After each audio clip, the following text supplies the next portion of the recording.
Well, I think it's a semantic thing. I think we are semantic.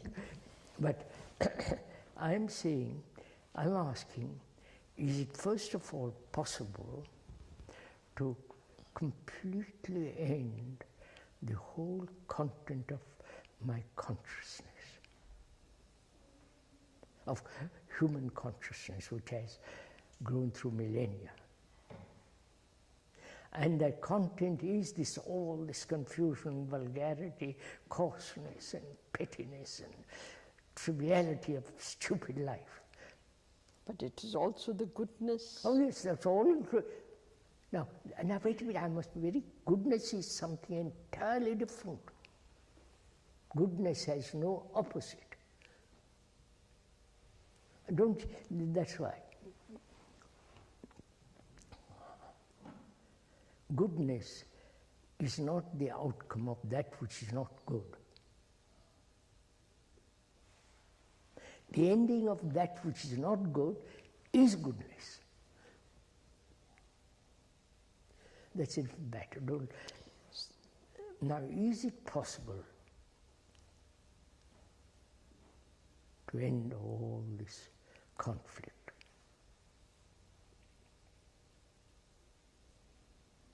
If there is no ending to conflict, this conflict will be modified. No, that there is an ending to conflict. Why do you say that? There is an ending to conflict. Is there a forgetfulness of that which has caused conflict, or really ending? So do you mean to say, sir, the very fact of ending of conflict is the birth of the new? Yes.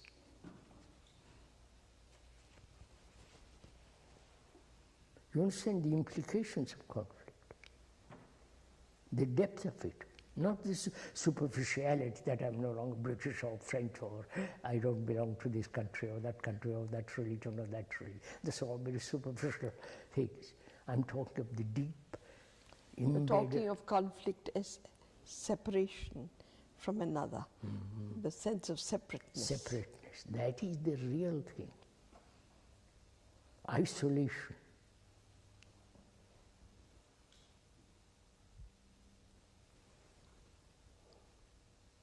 Which inevitably breeds conflict.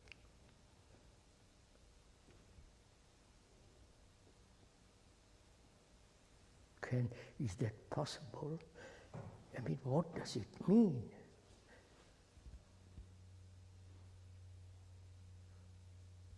So the brain is, there is no conflict. There may be, now wait a minute, the problems may arise, you follow? But that those problems are dealt with immediately ended. Problem means conflict. Why should problems arise? The word, common usage according to dictionary, is something. A problem is something thrown at you, which is a challenge. You know? Problem means that. Something you have to face. Yeah. We resolve the problem intellectually or physically and so on and so on, which is still creating further problems, like the politicians, what they are doing. You conquer, and the results of that conquering is some other factors, which brings another series of problems. You keep this problem going all the time. I'm saying there is no problem.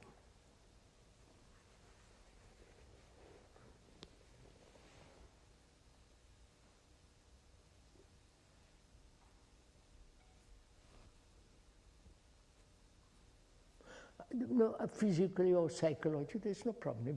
If I can't live at Brockwood for a few months, all right, I don't live at Brockwood. If nobody feels me, all right, you follow? there is no problem.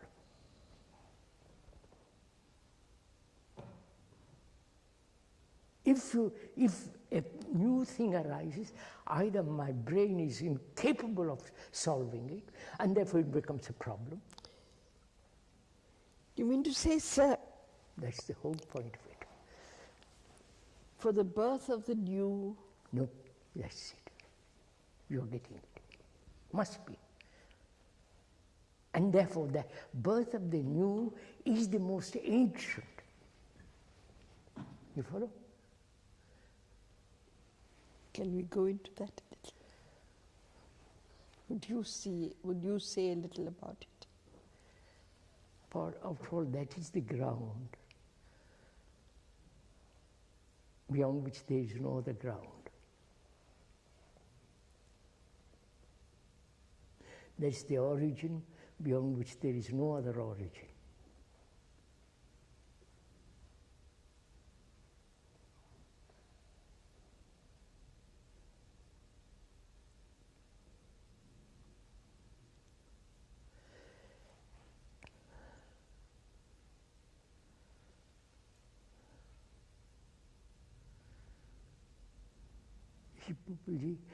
This is really a problem, not a problem, this is really a question whether the brain can ever be free from its own bondage.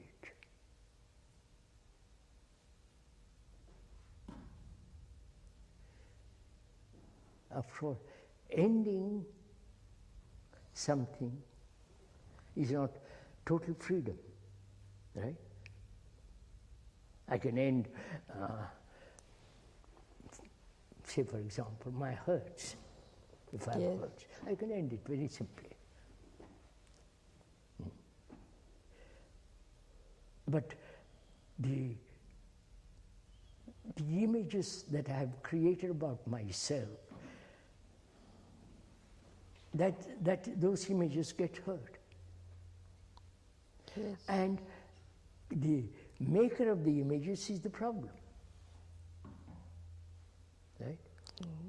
So it leads more and more something, which is to live a life without a single image.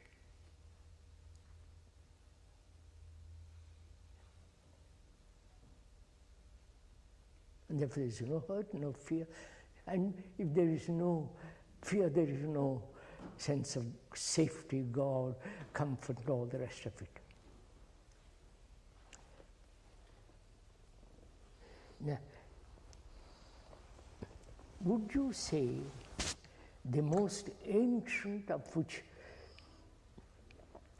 no, I won't even say that, which is the origin of all life, must be ancient of ancient, beyond all thought of old or new. That is the origin of all life. When the mind, which includes the brain, when that mind reaches that point of that ground which is totally original, new, uncontaminated, is that possible? Meditation has been one of the means to reach it. Silence in the mind has been the ways that one hopes will help, will bring about that coming to it. See, we're all making efforts to come to it. That's what I'm saying. It requires no effort. And the very word effort means conflict.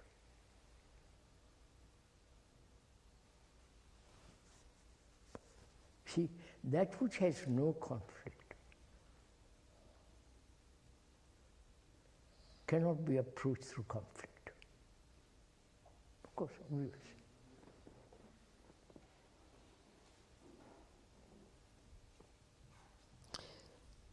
In a sense, does it really mean that there is no partial approach at all in your teaching? Impossible. How can there be?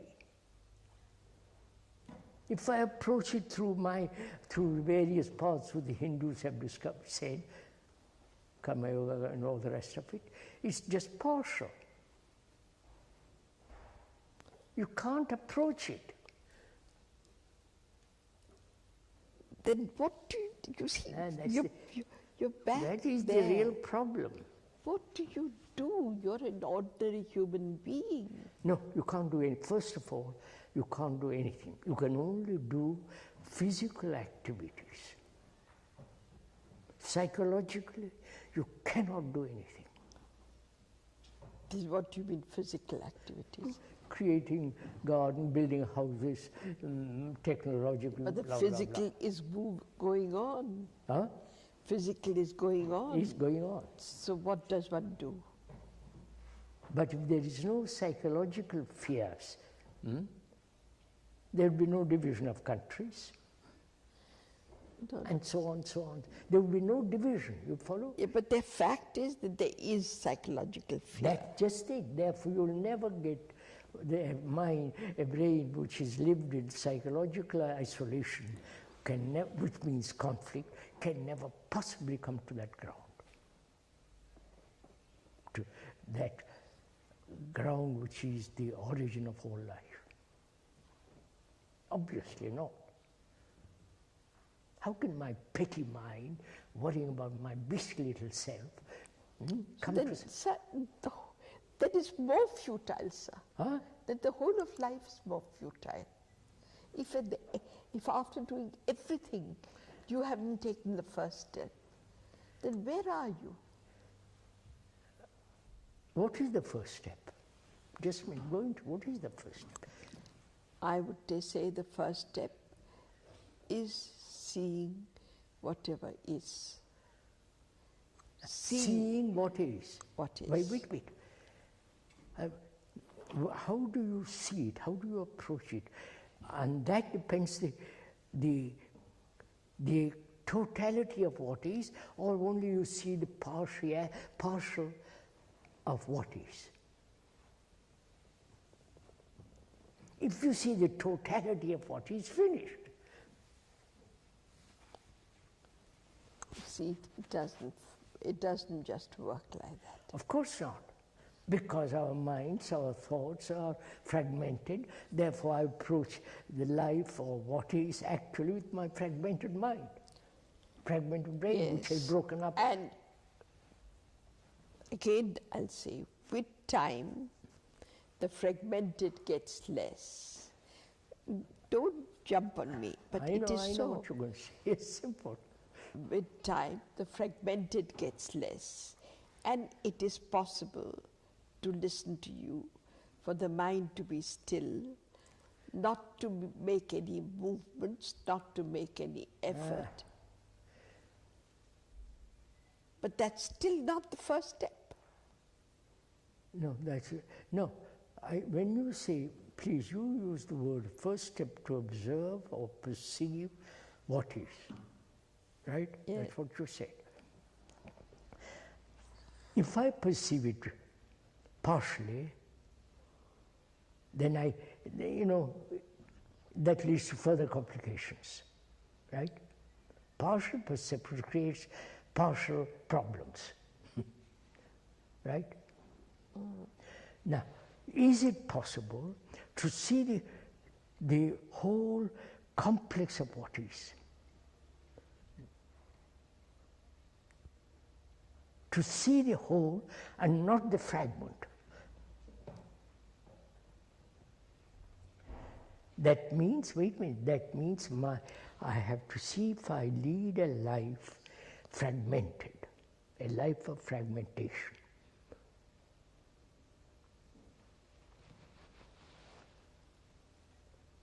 That is where I would begin.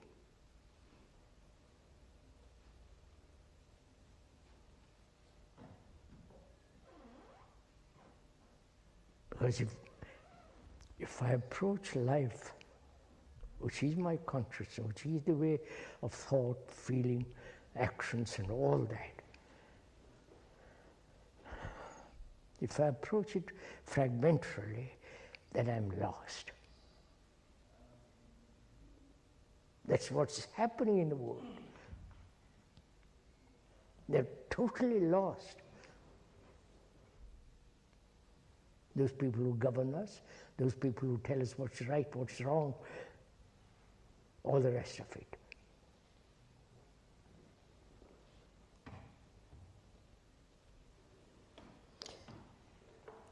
Is it possible to look at life as a whole without fragmentation? Why doesn't the ancient mind see this? Can't, won't. How can total, complete order? But you said that the ancient. Just a minute. That is the ancient. The original ground is the most ancient. Now that's there.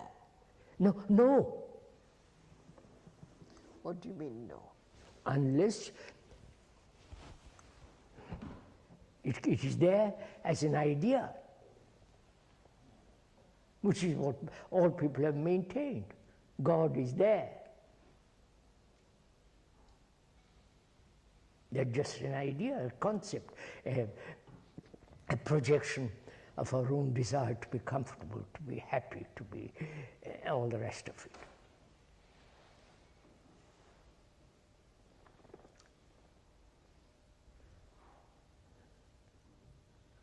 Can I live a life? Can a human being live a life in which there is no fragmentary action?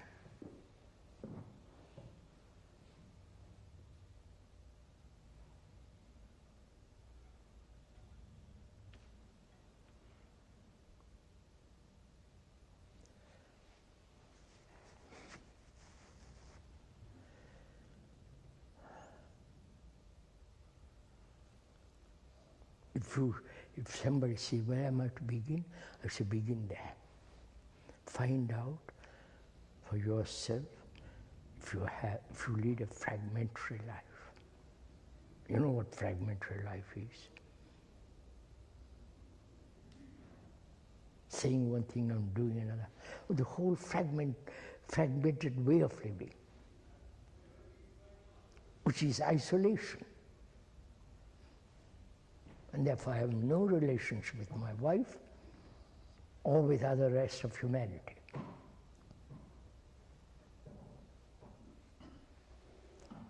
So begin there. You know what that means? What tremendous inquiry you have to make to find out.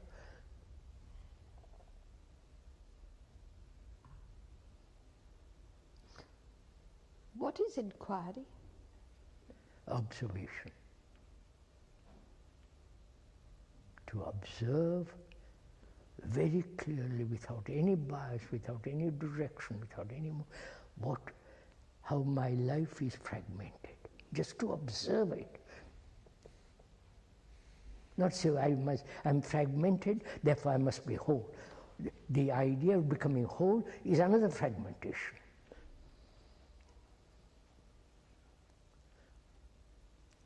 So the implications of observing the way of fragmentation.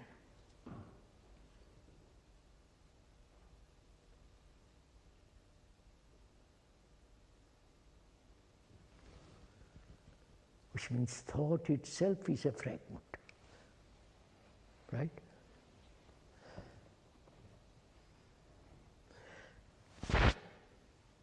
And that is the cause of fragmentation.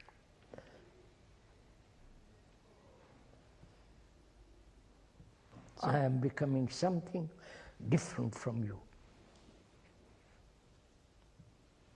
So the birth of the new is not possible unless you have this. Obviously.